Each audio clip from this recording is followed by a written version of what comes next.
na tayo maging bihag ng iisang upuan. Tutuusin, hindi lang naman kami mga kontraktor ang nakikinabang dito. Marami din sa inyo, mga politiko, ang nagpapataba ng bulsa sa pangungurakot. Kawawa po talaga ang mga mamamayang Pilipino kasi ninanakaw lang natin ang kaban ng bayan.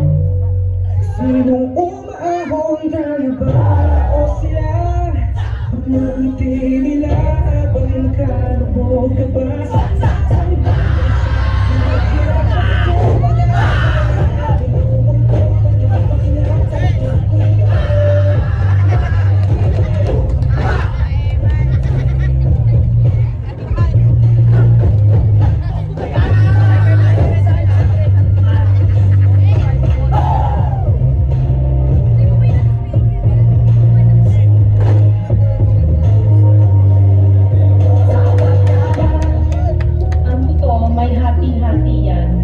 Sa pinakamataas hanggang sa mga nasa gilid lang ng sistema.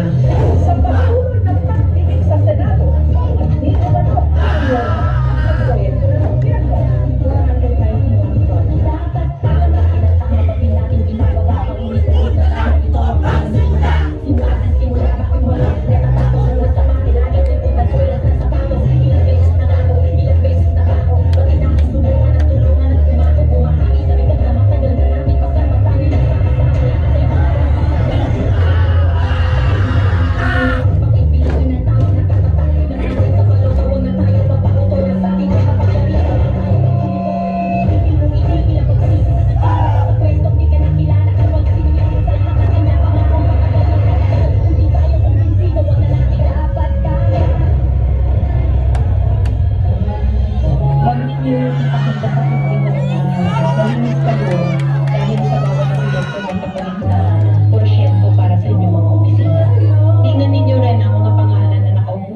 lalo na sa mismong mga nagpapalakad ng gobyerno.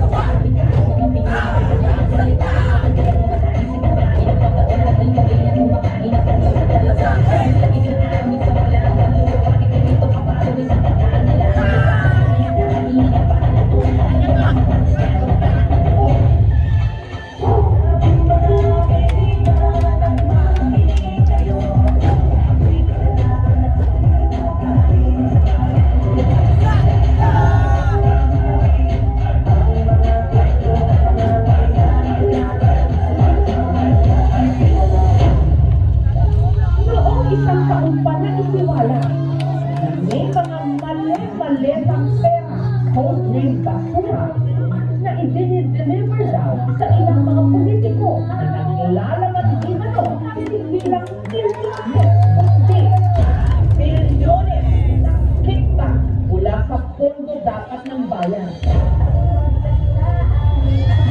Nakakapagod na maging mahirap.